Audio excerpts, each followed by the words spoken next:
Here we are at Denver Museum Nature of Science for the preview of the Vikings exhibit, and we have...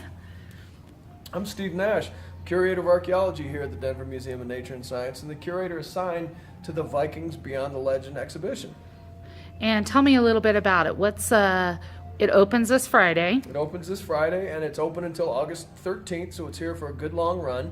But it's a wonderful exhibition about what it was like to be a Viking. And one of the things that we want to do in this exhibition is to dispel some of the myths. The Vikings weren't all about raiding and robbing and pillaging and all of that kind of stuff. They were an agricultural people living in Sweden and Norway and Finland and Denmark, but also traveling all over the northern hemisphere. They went to Iceland and to Greenland and to Newfoundland. They also went east and then south all the way to Constantinople and even had significant contacts with Baghdad and the Mediterranean Sea. They were all over the place.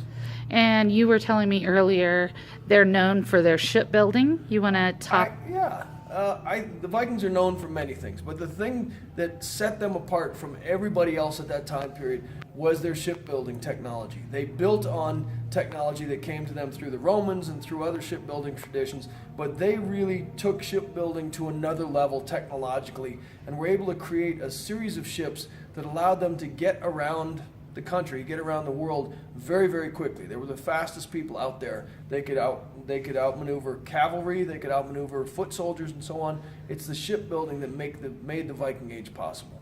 Okay, and you said you wanted the myths.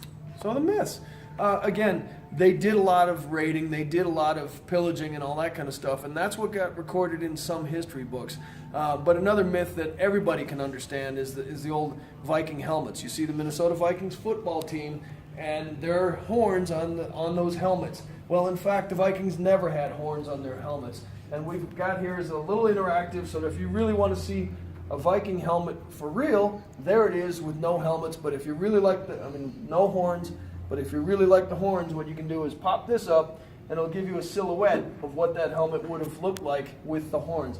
It's dramatic. We believe that this edition of the horns was first done by a set designer working on Wagner's operas back in the late 1800s. The set designer didn't like the costume for whatever reason, so they put horns on it, and it stuck for the next 150 years.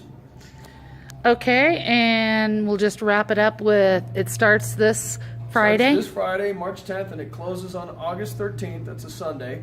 And there's something here for people of all ages. The Vikings had kids, they had families, they had grandparents. It's all represented here. Come on down and see it. And you do have to pre-purchase your ticket? You have to purchase a ticket when you get to the museum. Check the website. You can get all kinds of great information.